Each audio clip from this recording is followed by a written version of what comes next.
It is 4 o'clock in the morning in Washington, D.C. The president is woken up by a frantic knock on the bedroom door. He is rushed to the Situation Room, still in his robe, where the generals are staring at screens that are washing the room in a terrifying shade of red. Across the Pacific, the sun is setting over the Taiwan Strait, but the sky is dark for a different reason. It is dark because the smoke from 1,000 missile strikes has blotted out the light. The internet is dead. The global financial markets are frozen. And the United States Navy, the most powerful force the world has ever known, is receiving a message that they never thought they would hear. Do not intervene, or your carriers will sink. This isn't the plot of a Hollywood blockbuster. This isn't fear-mongering. This is the Day Zero scenario that the Pentagon has simulated dozens of times in classified war games. And here is the part that should terrify you. In almost every single one of those simulations, the United States loses.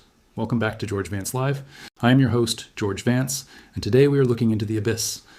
We are talking, you have to understand the mind of Xi Jinping. For the Chinese Communist Party, taking Taiwan isn't just about territory, it is about destiny. It is the centennial goal. They view Taiwan as a breakaway province, a humiliation left over from a time when China was weak. But now, China is not weak. They have built the largest navy on the planet, they have modernized their nuclear arsenal, and they have watched the United States carefully. They watched us leave Afghanistan in chaos. They watched us drain our ammunition stockpiles in Ukraine. They watched our politicians fight over which bathrooms to use while they were building hypersonic missiles. Xi Jinping sees a closing window. He knows that right now America is distracted, divided, and heavily in debt. He knows that if he's going to make his move, the time is now. So how does it start? Forget everything you've seen in movies like Saving Private Ryan. There will be no massive fleet of ships storming the beaches on day one. That is the old way of war. The Chinese strategy is much more sinister. It starts with the Anaconda Strategy. A slow, suffocating squeeze. It begins in the gray zone. Weeks before the first shot is fired, Taiwan will face a series of mysterious accidents. Undersea internet cables, the lifelines that connect Taiwan to the world, will be severed. The island goes offline. No Netflix, no bank transfers, no communication with the Pentagon. Then, the cyber attacks hit. China's elite hackers, known as Volt Typhoon, will infiltrate Taiwan's power grid and water treatment plants. Traffic lights will turn green in all directions, causing massive accidents. Hospitals will lose power. Panic will spread through the streets of Taipei, not because of bombs, but because civilization itself is breaking down. While the island is paralyzed by this digital blackout, the physical quarantine begins.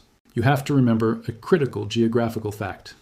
Taiwan is an island that imports 97% of its energy. It has only about 11 days of natural gas reserves. China knows this. They don't need to invade immediately. They just need to park their massive warships around the island and declare a quarantine zone.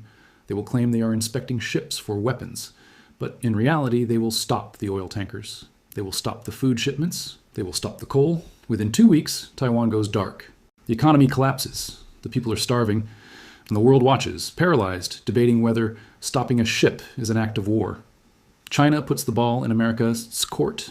Are you willing to start World War III just to get an oil tanker into a Taiwanese port? But let's assume Taiwan doesn't surrender. Let's assume they fight. This is when the firepower strike begins. And this is where the math gets truly scary for the West. China has spent the last 20 years building the most advanced missile force in the world, the rocket force. They have thousands of short-range ballistic missiles pointed directly at Taiwan. In the opening hour of the kinetic war, we are talking about a saturation attack. Imagine thousands of missiles raining down simultaneously. They won't just hit random buildings. They are targeted at every radar station, every runway, every hangarette housing Taiwan's fighter jets. Taiwan relies on American-made Patriot missile batteries, which are excellent systems. But here's the problem. The math doesn't work. A Patriot interceptor costs millions of dollars.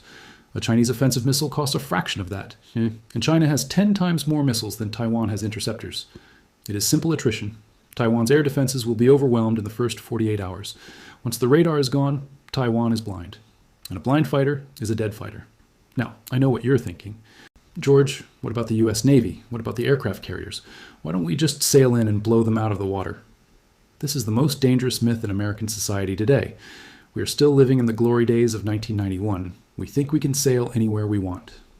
But China has spent trillions of dollars designing weapons specifically to kill American aircraft carriers. They call them carrier killers. The DF-21D and the DF-26 missiles. These are land-based missiles that can fly thousands of miles, maneuver at hypersonic speeds, that means 5 times the speed of sound, and strike a moving ship with pinpoint accuracy. Here's the nightmare scenario for the U.S. Admiral in the Pacific. He orders the USS Ronald Reagan or the USS Gerald R. Ford to move toward Taiwan. China detects the carrier with satellites. They launch a salvo of 20 DF-26 missiles. Our defenses might shoot down 15 of them, maybe even 18, but if just 2 of those missiles hit the flight deck, the carrier is out of the fight. If they hit the hull, we lose 5,000 American sailors in 10 minutes. That is more casualties than we suffered in 20 years of war in Iraq and Afghanistan combined, happening before breakfast. Would an American president risk losing a $13 billion ship and 5,000 lives? Or would he hesitate? And in modern war, hesitation is death. This brings us to the tyranny of distance. This is the factor that nobody talks about. The war would be fought in China's backyard. Their bases are right there. They can resupply their ships, rearm their planes, and refuel their bombers in minutes. The United States? Our main bases are in Hawaii and San Diego, 6,000 miles away. Even our forward base in Guam is almost 2,000 miles away. It is the difference between playing a football game on your home field versus playing a game after flying halfway around the world with jet lag. Our fighter jets would need to refuel in midair multiple times just to get to the fight. And guess what China will target first? Our aerial tankers. If they shoot down the tankers, our F-35s run out of fuel and crash into the ocean. It is a logistical nightmare that we are not prepared for.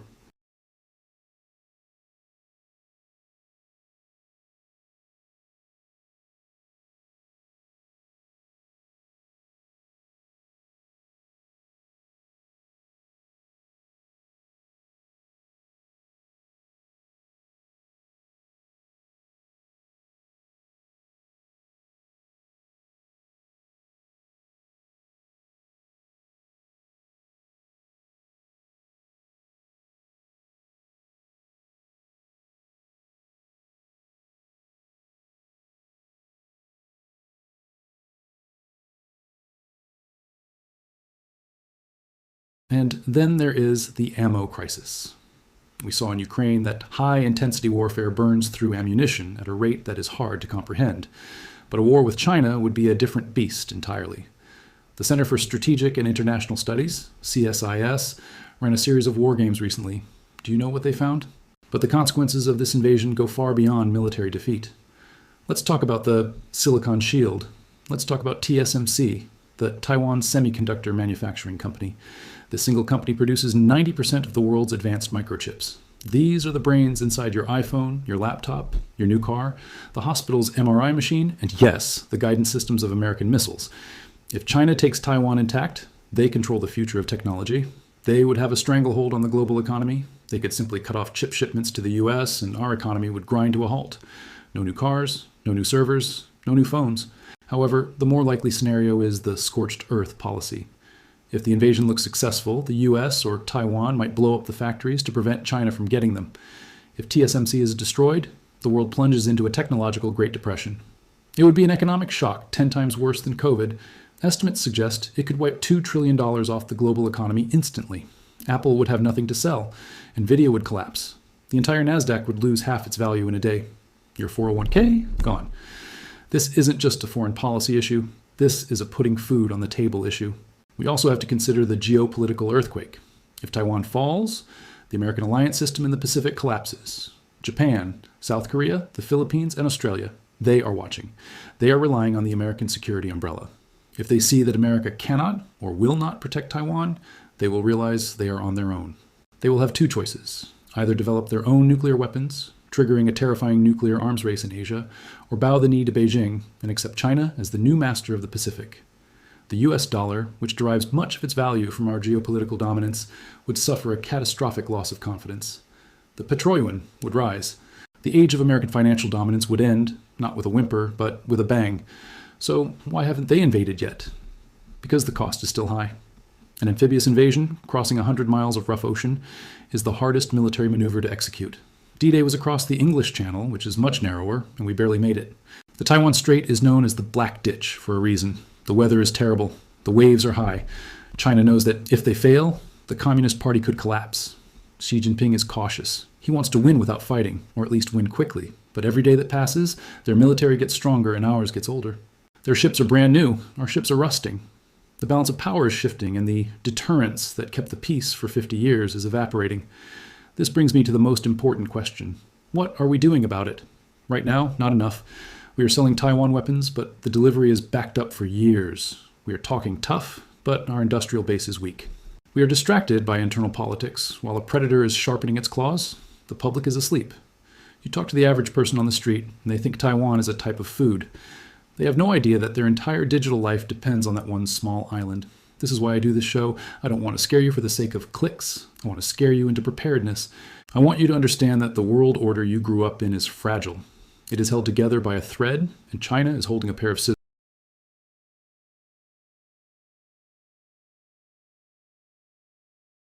The internet will go down. The stock market will crash. The supply chains will break. You won't be able to get parts for your car. You won't be able to buy electronics. The inflation we saw in the last few years will look like a joke compared to the Taiwan shock. So, what can you do?